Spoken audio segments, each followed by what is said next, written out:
Hello, brothers and sisters. As we get ready to engage on discussions concerning our 2023 and beyond strategy, there are certain things that we have to keep in mind. And one of those things is the way that we have discussions that will lead us into a better future. Jesus had an amazing way of connecting with people, listening to people, conversing with people. And so this morning we will talk about conversing the Jesus way. Conversing the Jesus way. Yesterday, I was in a group discussion online with a number of members of our church from all over the world. And this was a lesson that was organized by some of our sister churches. In this group that I was a part of, one sister shared that she had been a member of the church for like 17 years. And in those days, you did as you were told. The leaders, had basically they told everybody what to do, and everybody just did what they were told to do, and that's how things were run. And so she had been a Christian for 17 years or so, and then she left the church for a number of years as well. So yesterday, as we were having this discussion, she had been restored back to the church just 1 month. And she says she's excited to find a completely new church, a place where people can sit down and have discussions and listen to one another and together chart a way forward. This is an amazing turn of events, and this is who we are becoming as a church, a place where anybody can feel safe to speak their heart, and that is the way Jesus would have it happen. Let's read James chapter 1 in verse 19. It says, "My dear brothers and sisters, take note of this. Everyone should be quick to listen, slow to speak, and slow to become angry, because human anger does not produce the righteousness that God desires." You see, our harsh reaction to the things that people say, it doesn't produce the righteousness that God wants, the righteousness that God desires. But don't we react that way? Don't we go off and, react just based on how that is making me feel? The Bible says we must be slow to become angry. So what are we to do? We are to be ready and quick to get to that part where we give our brother, our sister, the ear and we listen to them. In fact, the English Standard Version says we are to be quick to hear. And this gives it a bit of depth. It means we are to be quick, not just to listen, not just to be there for the words to be said, but we are to be quick to comprehend, to understand what the other person is saying. We are to learn to listen without involving emotion, slow to become angry, without getting intertwined emotionally, entangled emotionally in the things, in reacting to the things that are being said. We are to listen without the intent to speak. Quick to listen, slow to speak. We are to be to reserve our response. We are to learn to listen to each other that way. Now we are getting to a place where we will be doing our Sunday school. And the first of these is on the 21st of May this year, 2023.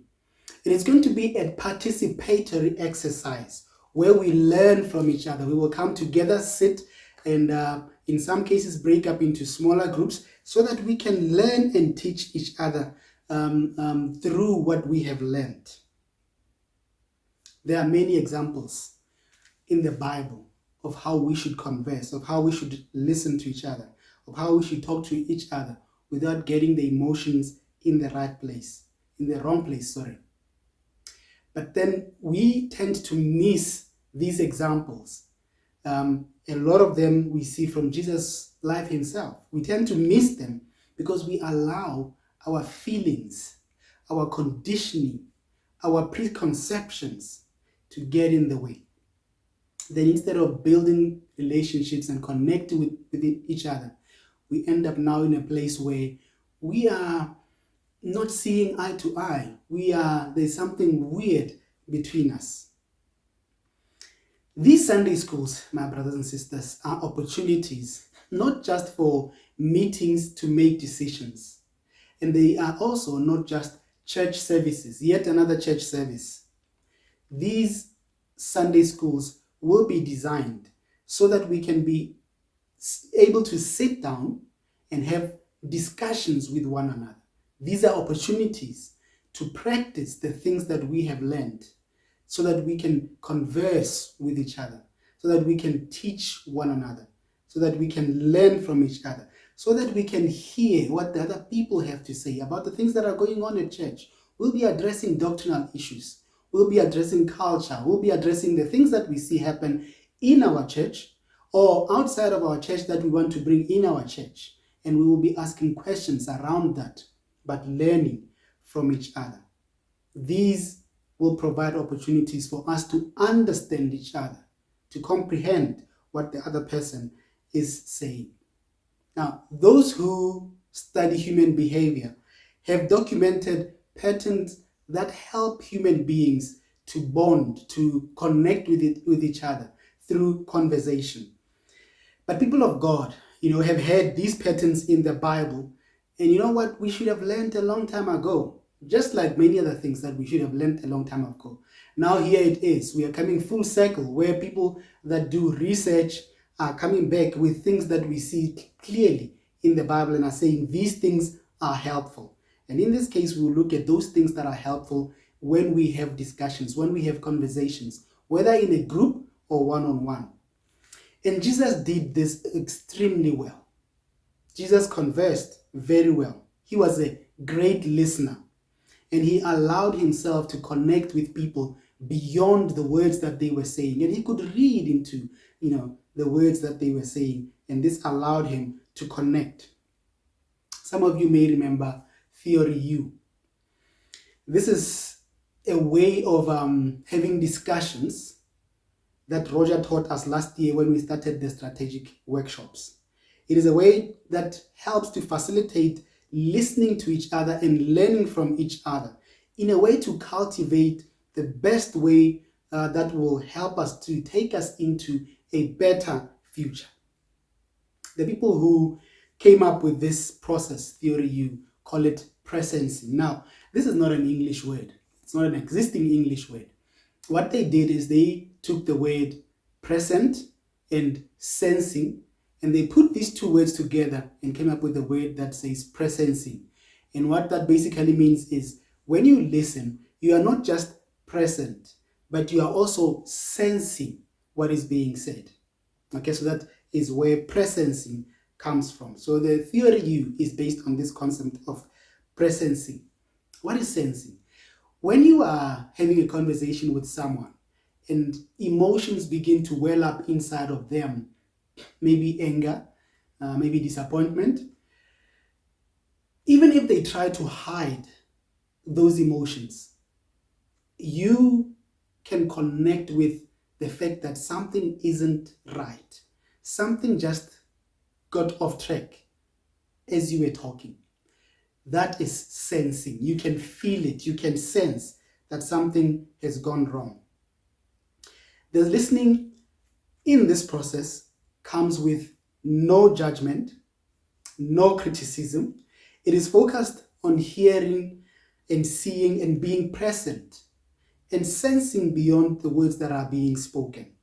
It creates a safe space, a confidential space with respect for the one who is speaking, the speaker, the presenter, to be able to present their words, in a way that helps them to present. This helps you, the listener, to be able to think, engage, but also come up with thoughtful, constructive questions that will better allow you to understand what is being said. Keep in mind, this is not a time to respond to what is being said according to how you see it. You are trying to capture the essence of what the speaker is saying. So you listen without a need to fix, without a need to advise, to correct, without a need to compare what the speaker is saying with what you've heard before or what they have said before, or compare the speaker with somebody else or with you, for example. The questions that you come up with are questions that allow you to clarify what they are saying. For example, please tell me more about 1, 2, 3, 4, which might be something that you just heard. The speaker is also not defensive, okay? They are not readily offended.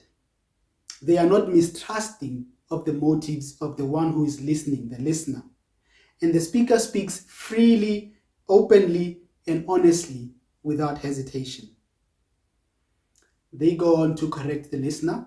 If the listener begins to sense what the speaker is not actually saying, sensing wrong, they have the opportunity to say, no, but that's not what I'm saying. What I'm saying is 1, 2, 3, 4.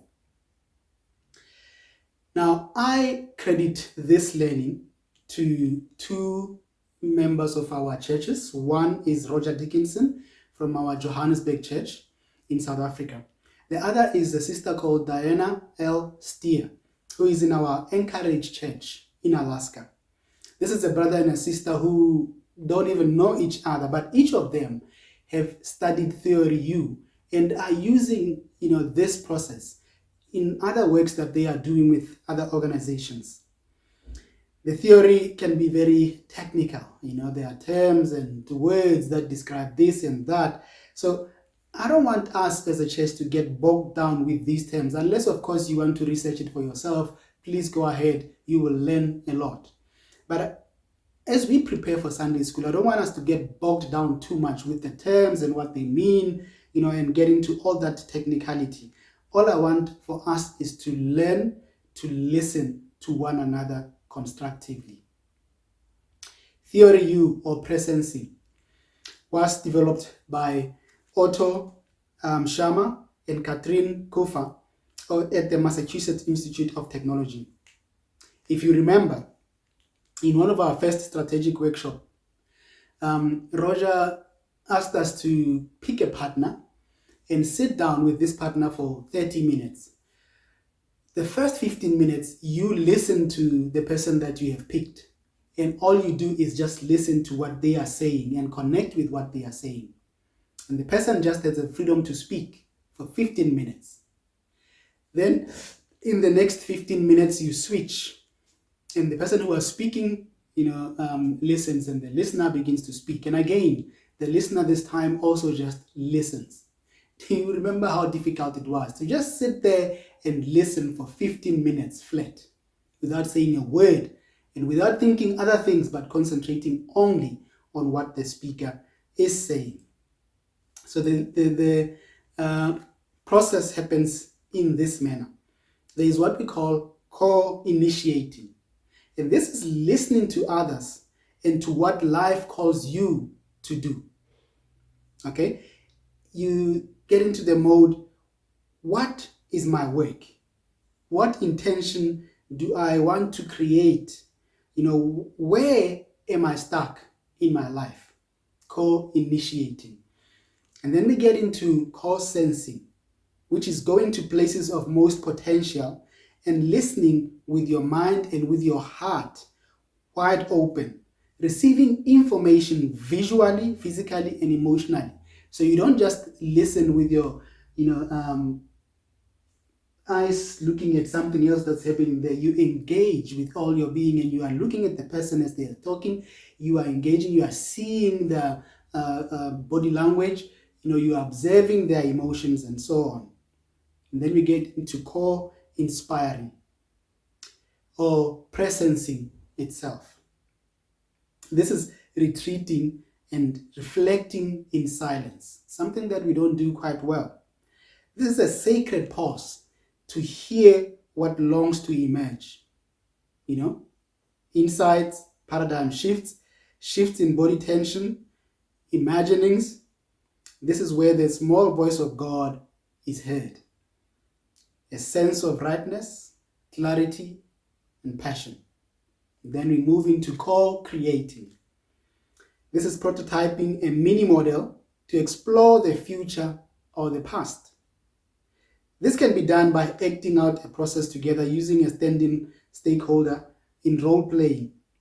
Remember when at one of the workshops when Roger got us to play with Lego blocks, and we were putting together Legos to try to depict what we see the future of the church being, or what we see our future church being.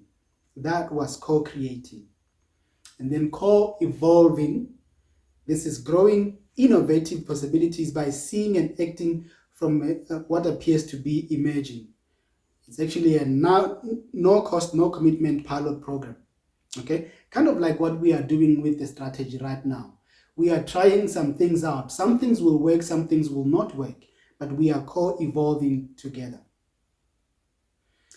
This may be implemented as a trial pilot and allows for re-evaluation until we get to that point where, in terms of the strategy, we are able to now put things in writing and saying, this is our strategy.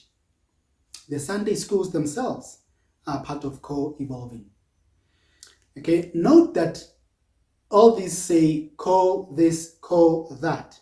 This means that we do this together. We all engage. So as we come to Sunday school, all the members of the church and our visitors, we will take part in this. Our visitors have a stake in helping us build the church of tomorrow. Some of them may never come back to church. Some of them will come back to church. Either way, they have a say in how they feel like, church should evolve into being. So we try for everybody to get engaged, especially the members of the church. This is not to say that at every one of these meetings, you have to say something. You might come to the meeting and for that day, all you do is listen and observe. But you are there and you are engaging. Okay? And when you come to the next meeting, don't feel the pressure that last time I didn't say anything. This time they are going to expect me to say something. Listen, if you have something to say, open up and feel free to speak. But if you don't have much to say, it's okay to sit there and engage and participate, but listen and observe. Okay, that is engaging. To successfully work the process, it demands that we must cultivate an open mind, an open heart, and an open will. Remember, my brothers and sisters, this is not about the individuals. This is not about me. This is not about the leadership team. This is not about you. This is about God. It's about us working together to create a church that is the most awesome that we can create, of course, with the help of God for tomorrow. So let us trust God and let us trust the process. Listening without getting emotionally entangled is not an easy thing, but it's something we must practice because it is a godly principle. It's something we must get good at as we engage in these things. Remember, as we do this, there is one who is the ultimate enemy of spiritual progress. He will bring the voice of judgment. He will bring the voice of cynicism. He will bring the voice of fear. You'll begin to see things emerge that you feel like, are we really going in the right direction? Are we really should we even be having these discussions this way? Are we now bringing democracy to the church? We can even feel the fear that now, are we taking the church to a place where we will be just like anybody else out there? Doing the same things that everybody is doing out there, accepting everything that everybody is accepting out there. It's okay to feel these fears. It is okay to even speak them out. But let us remember, we are building together. And no, the intention is not to water down the standard of God and bring in things that we shouldn't be doing. We will always go back to the Bible and check whatever it is that we are doing against the scriptures. But we have got to be able to get to that place in a building way, in a welcoming way, in a way that everybody is brought together.